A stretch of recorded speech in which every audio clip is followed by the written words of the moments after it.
Hello and welcome one second to plus minus where education is belief. My name is Kartik और आज के इस session में मैं आप लोगों के लिए लास्ट 10 डेज़ की एक छोटी सी यूँ कहें कि स्ट्रेटजी या फिर यूँ कहें कि कैसे हमें क्या क्या रिवाइज करना है उसके बारे में शेयर करने के लिए ये सेशन लेके आऊँ।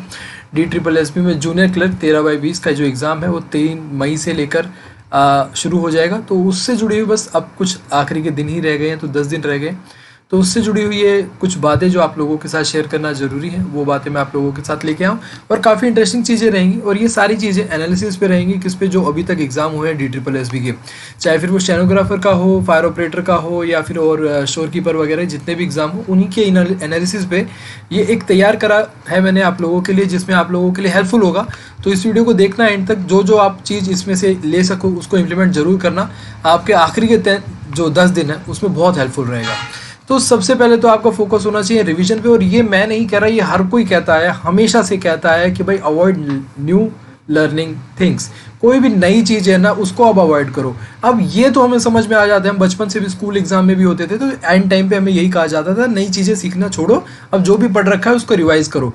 बट वो रिवाइज भी क्या करें, वो क्या रिवाइज करें, क्योंकि हमने पिछले 1-1.5 साल से तैयारी करी हुई है और करते आ रहे हैं। हम सभी का ऑलमोस्ट सारा सिलेबस हो गया, तो अब उसमें रिवाइज क्या करना चाहिए। एक एक चीज स्टार्टिंग से लेके बैठेंगे 10 दिनों में, वो नहीं होगा। तो कुछ एक मैंने हर टॉपिक की, आपको जैसे पता है कि भाई मैथ्स से लेकर हमारे जो हिंदी तक के 5 टॉपिक बनते हैं, पांचों के ही 40 मार्क्स आएंगे। तो पांचों ही सब्जेक्ट हमारे इंपॉर्टेंट होते हैं। तो हर टॉपिक का, हर सब्जेक्ट का मैं कुछ इंपॉर्टेंट पॉइंट्स लेके आया हूँ, तो जिनको तो हर हाल में रिवाइज करना ही करना है और फिर जितना हो सके उतना करना है। तो ये आखिरी के 10 दिन बचे हैं, इसमें आपको कम से कम 8 से 10 घंटे अपनी पढ़ाई को देने ही होंगे। तो 8 से 10 घंटे का अपनी पढ़ाई का डेली आप बना के चलोगे, उसी हिसाब से ही अपना रिवीजन का शेड्यूल बनाना।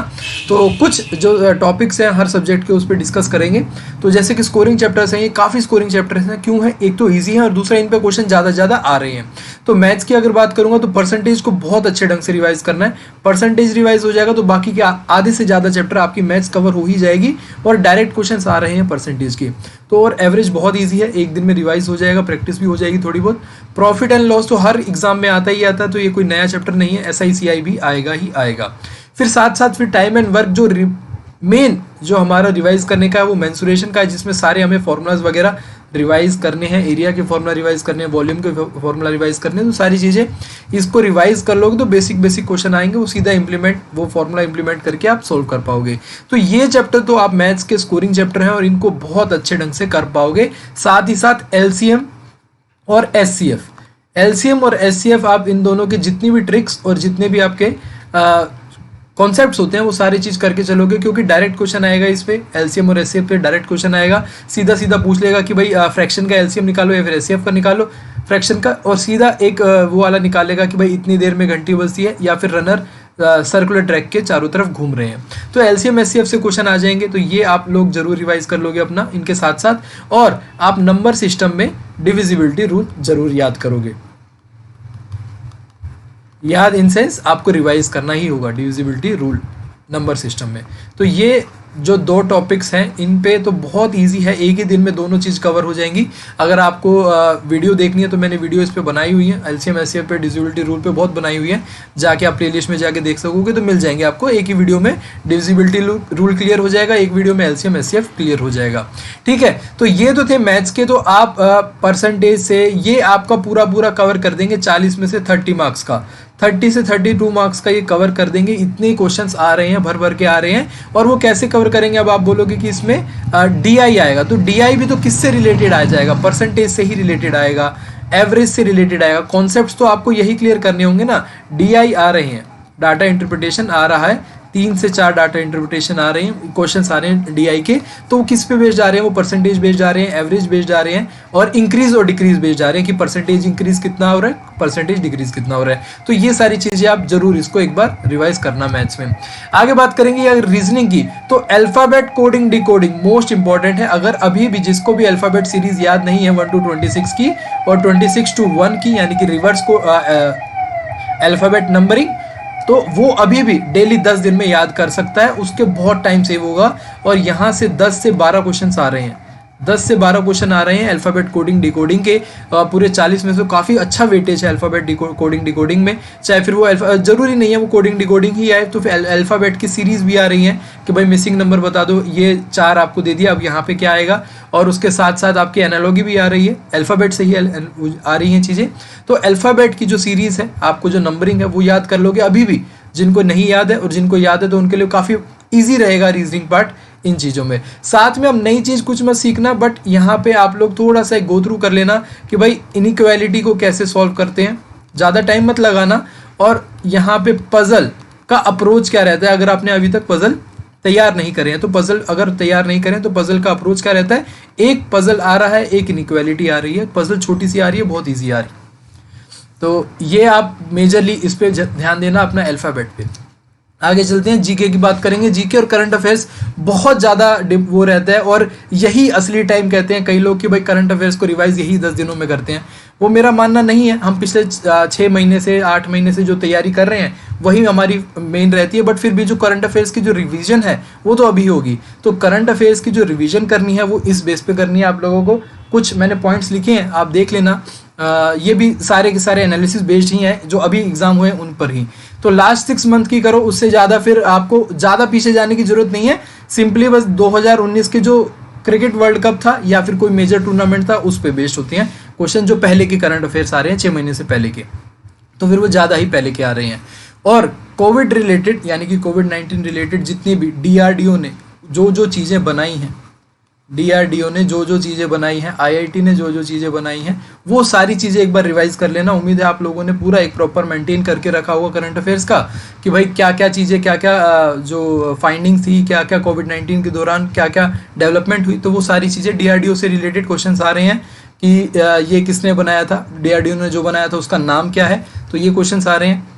ठीक है, पद्मा अवार्ड्स तो इंपॉर्टेंट होते ही हैं, और साथ ही साथ Nobel Prize, Booker Prize, Pulitzer Prize, जितने भी ये प्राइज़ होते हैं, प्रेस्टिजियस अवार्ड्स होते हैं, इनको रिवाइज कर लेना जरूर।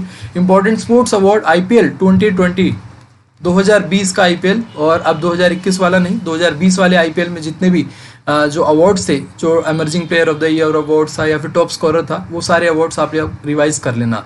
फिर गवर्नमेंट स्कीम जो बजट से रिलेटेड है वो वाली जरूर करना, बजट से रिलेटेड क्वेश्चंस आ रहे हैं। तो जैसे उड़ान आया था, उड़ान क्या है, उड़े देश का आम नागरिक, जो उड़ान स्कीम है उससे रिलेटेड क्वेश्चन आया था। फिर डेज एंड थीम्स और इंटरनेशनल ऑर्गेनाइजेशन, ये तो पेट क्वेश्चंस होते हैं करंट अफेयर्स में, तो ये तो हमेशा ही कहा जाता है रिवाइज करने को, तो ये भी रिवाइज जरूर कर लेना।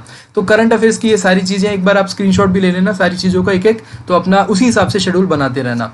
अगला फिर बात करेंगे कि जीके में, यानी कि ये तो हमारा करंट हो गया। अब स्टैटिक की क्या क्या बात होगी। स्टैटिक में हर मैंने टॉपिक वाइज, छोटे छोटे टॉपिक वाइज आपको क्लियर कर दिया है कि भाई ज्योग्राफी में किस हिसाब से जो मेन चीज़ें होती हैं। तो ज्योग्राफी की बात करूँ तो लेयर्स ऑफ एटमॉस्फेयर बहुत मेन होता है। किसी न किसी एक शिफ्ट में आपको क्वेश्चन देखने को मिलेगा ही मिलेगा कि भाई जो स्ट्रेटोस्फेयर है या फिर थर्मोस्फेयर है, ये कि उस पर जो बेस्ड जितने भी क्वेश्चन होते हैं वो आपको क्वेश्चन देखने को मिलेगा ही मिलेगा कि हमारी कौन सी हमारी जो रेडिएशंस हैं वो कहाँ से रिवर्स बैक हो जाती हैं, या फिर हमारा जो प्लेन है वो किस लेयर में फ्लाई करते हैं। तो ये वाली सारी चीज़ें लेयर्स ऑफ एटमॉस्फेयर जरूर आप गो थ्रू करना। बायोलॉजी में भी आपको पता है विटामिन्स एंड डिसीज, ये तो क्वेश्चंस आते ही आते हैं। केमिस्ट्री में एक वैलेंस और नोबल गैस, इन पे फोकस रहना। केमिकल नेम और फॉर्मूला जितने आपने याद करे हुए बस उन्हीं को रिवाइज करना। फिजिक्स में भी एसआई यूनिट्स पे बहुत क्वेश्चन आते हैं, पास्कल हो गया या फिर कितनी भी है, अलग अलग यूनिट्स आपको दे देंगे तो उसमें पूछ लेंगे भाई इनमें कितना हमारा क्या है, कंपैरिजन करके पूछ लेंगे, या फिर सीधा सीधा पूछ लेंगे कि भाई इसकी यूनिट क्या है, तो ये सारी चीज़ें पूछ लेंगे। मेन क्वेश्चन पॉलिटी से अब अगर बात करें तो आर्टिकल्स के 2 से 3 क्वेश्चन आ रहे हैं। आर्टिकल्स के 2 से 3 क्वेश्चन आ रहे हैं। जितने भी क्वेश्चन है ना वो सारे कर लेना, जितने भी आर्टिकल्स हैं मेजर जितने भी आर्टिकल्स होते हैं वो सारी चीज़ें कर लेना। आर्टिकल्स के साथ साथ आप जितने भी शेड्यूल्स हैं, जो हमारे शेड्यूल हैं वो भी कर लेना एक बार रिवाइज। अनुच्छेद है, जो शेड्यूल है वो सारी चीज़ें, अनुच्छेद यानी कि आर्टिकल, ये सारी चीज़ें कवर कर लेना आप। और हु अपॉइंट्स हु का मतलब क्या है कि भाई यहाँ पे कई बार क्वेश्चन सीधा सीधा पूछ लेते हैं कि भाई इनमें से कौन सा प्रेसिडेंट द्वारा नियुक्त किया जाता है, राष्ट्रपति द्वारा नियुक्त किया जाता है, या फिर राष्ट्रपति द्वारा नियुक्त नहीं करा जाता। तो सीधे सीधे ये क्वेश्चन पूछ ले जाते हैं कि भाई वाइस प्रेसिडेंट किसे अपना रेजिग्नेशन देता है, या फिर हाई कोर्ट का justice of high court, chief justice of high court कौन नियुक्त करते हैं। तो ये सारे क्वेश्चन जितने भी बनते हैं हु अपॉइंट्स हु, तो ये वाले क्वेश्चन इंपॉर्टेंट होते हैं, ये आप जरूर रिवाइज करना, ये क्वेश्चन आएंगे ही आएंगे। और हिस्ट्री में आप लोगों को पता ही है कि मॉडर्न हिस्ट्री में थोड़ा सा ज़्यादा फोकस रखा जाता है, बट फाउंडर जितने भी हमारे जो वंश थे उनके founder, last ruler, first ruler, और उस टाइम पे कैपिटल क्या क्या रही, ये जरूर याद रखना कि ये एक बार रिवाइज जरूर करना। और कांग्रेस सेशन में कौन जो मेजर इंपॉर्टेंट सेशन जो रहे थे, पुणे सेशन हो या फिर और जितने भी सेशन रहे थे, उनमें क्या क्या हुआ था। जैसे कि भाई सबसे पहले यहाँ पे कौन से सेशन में जो गान था, राष्ट्रीय गान, उसमें चुना गया था, तो अलग अलग चीज़ें हैं। या फिर खिलाफत मूवमेंट कहाँ पे शुरू हुई थी, तो ये सारे जो क्वेश्चंस बनते हैं तो वो सारी चीज़ें आप लोग जरूर याद रखना। और वेदास की बात याद रख लेना कि भाई जो स्टार्टिंग में मिडवल या फिर एंशिएंट, मिडवल नहीं, एंशिएंट हिस्ट्री की जो बात करेंगे तो उसमें जो वेद थे, पुराण थे, उनके बारे में एक बार रिवाइज जरूर करना। तो उसी टाइम से शुरू हो जाते हैं ट्रेवलर्स, तो फिर ये तो मॉडर्न हिस्ट्री तक रहते हैं। स्टार्टिंग में भी मिडवल हिस्ट्री में भी बहुत ट्रेवलर्स थे, फिर मॉडर्न हिस्ट्री में भी ट्रेवलर्स हैं, तो उनको रिवाइज जरूर करना। ठीक है, इकोनॉमिक्स में मैं आप लोगों को कर्व्स और जीडीपी पे ज़्यादा फोकस करने को कहूँगा कि इस पे एक बार देख लेना कि भाई जीडीपी किस तरीके से क्या होती है, और जो जितने भी इकोनॉमिक में जो रिलेटेड जो कर्व्स हैं और उनसे रिलेटेड जो टर्म्स हैं उनको एक बार रिवाइज जरूर करना। ठीक है, तो यही मेजर टॉपिक है, ये आपका बहुत हेल्पफुल करेंगे और ये आपको जो 40 में से 25 प्लस स्कोर करने में बहुत हेल्पफुल होगा। और यहाँ पे जितने भी क्वेश्चन देखे गए हैं ज़्यादा हाई फाई नहीं आ रही, ज़्यादा डीप एनालिसिस नहीं आ रही, बेसिक चीज़ें आ रही हैं, बट थोड़ा को पैटर्न ऐसा आ रहा है कि आपको एक स्टेटमेंट दे दी जाएंगी, 2 स्टेटमेंट दे दी जाएंगी, बेसिक बहुत छोटी छोटी, और उससे जुड़ी ही पूछा जाएगा इनमें से कौन सा सच है, कौन सा झूठ है, या फिर पूछा जाएगा कि भाई कोई नाम दे दिया जाएगा, उसके बारे में 2 स्टेटमेंट, अब ये कौन सी इनमें से करेक्ट है, वो भी सारी इनमें ही जुड़ी हुई हैं। तो यही टॉपिक ज़्यादा मेजर इंपॉर्टेंट टॉपिक बनते हैं, इनको रिवाइज जरूर कर लेना आखिरी के 10 दिनों में। रिवाइज करना है, याद करने बैठोगे तो, अब बायोलॉजी याद करने बैठोगे तो 10 क्या 1 महीने में तो बायोलॉजी ही रिवाइज याद होगी। तो रिवाइज करनी है छोटी छोटी चीज़ें, इनको जरूर रिवाइज कर लेना।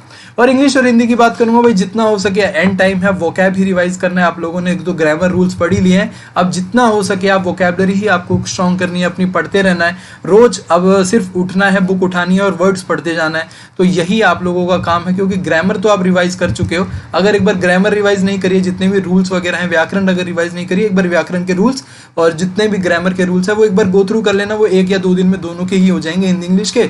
उसके बाद फिर रिवाइज करने हैं आपको वोकैबलरी क्वेश्चंस, आपको इसी बेस पे या फिर जो वर्ड हैं या फिर शब्द हैं उन्हीं पे आपके क्वेश्चंस जो है वो आ रहे हैं सीधे सीधे, उनका मतलब है, विलोम शब्द है या फिर सिनोनिम एंटोनिम्स, जो भी सिमिलर पैटर्न रहता है दोनों इंग्लिश और हिंदी का, तो वोकैबलरी पे ही आपको रिवीजन करना है अगले 10 दिनों तक। ठीक है, अब फिर जाते जाते मैं यही कहूँगा कि आप लोगों को कॉन्फिडेंस पूरा बनाए रहना है, कॉन्फिडेंट रहना है, और बिल्कुल भी ये नहीं कहना कि भाई हमें चीज़ें नहीं आती। जितनी भी चीज़ें आप लोगों ने रिवाइज करी हुई हैं, पढ़ी हुई हैं, उन चीज़ों को पक्का करके चलो, रिवाइज करते रहो, अपनी स्पीड मेंटेन करके चलना। ये ना हो कि भाई आप लोग अपना रीजनिंग में ही इतना, क्योंकि सबसे पहले रीजनिंग खुलेगा वहाँ पे आपके सामने, तो रीजनिंग में ही आपने 40 क्वेश्चन करने के चक्कर में इतना टाइम लगा दिया कि आप हिंदी सेक्शन तक पहुँच ही नहीं पा रहे और 2 घंटे पूरे हो जाते हैं, आप हिंदी सेक्शन खोल ही नहीं पा रहे। ऐसा आ रहा है क्योंकि थोड़ी थोड़ी चीज़ें लेंदी आ रही हैं, तो रिव्यू यही आ रहे हैं कि भाई हिंदी सेक्शन तक पहुंच ही नहीं पा रहे।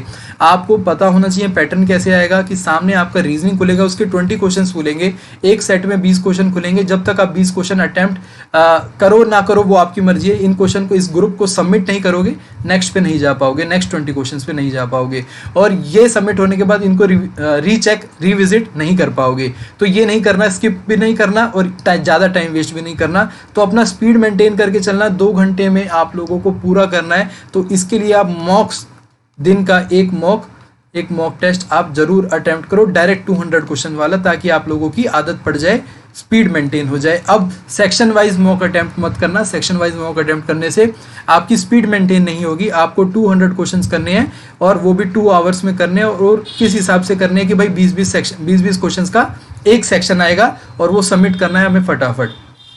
लेंदी क्वेश्चंस आएंगे, उन पे ज़्यादा टाइम वेस्ट नहीं करना है, हमें पूरा पेपर तो पूरा एक बार अटेम्प्ट करना ही होगा। क्योंकि मान लीजिए अगर हम हिंदी के कोई 40 क्वेश्चन अगर छुएंगे भी नहीं, तो भी फिर भी हम कितने पे रह गए, 160 पे रह गए, और उसमें से भी हमारी अगर एक्यूरेसी सिर्फ 120 तक ही आप हमें रॉ जो स्कोर है वो ला पाती है, तो हमारा जो चांस है वो कम हो जाएंगे। तो इसी हिसाब से कह रहा हूँ कि एक्यूरेसी के साथ साथ स्पीड भी मेंटेन करनी ज़रूरी है। एट द एंड तक सारे के सारे हमें क्वेश्चंस अटेम्प्ट करने ही होंगे। ठीक है, तो चलिए आप लोगों से मैं विदा चाहूँगा, और जितने भी ये क्वेश्चन थे, जितने भी पॉइंट्स थे, उनको एक बार जरूर देख लेना और अपने साथियों तक भी इसको शेयर कर देना, अपने फ्रेंड्स को भी बता देना, और मोटिवेटेड रहो, एग्ज़ाम देने ज़रूर जाओ। जितनी भी कठिनाइयाँ हो रही हैं हमें, वो सारी एक दिन ख़त्म हो जाएंगी, और हम एग्ज़ाम क्रैक करके जब हमारे सामने स्कोर आएगा और हमें जब जॉब लगेगी तो हमें फील गुड आएगा। तो एग्ज़ाम होंगे और देने ज़रूर जाओ। मैं फर्स्ट डे से कह रहा हूँ भाई, देने ज़रूर जाओ, देने छोड़ो मत। चाहे किसी की तैयारी कैसी भी है, एग्ज़ाम देने ज़रूर जाओ। ये एक्सपीरियंस होगा, ये एक अच्छी चीज़ होगी, आप लोगों की गेन करोगे यहाँ से, कुछ ना कुछ लाइफ में काम आएगा। ठीक है, तो bye bye, take care, see you soon.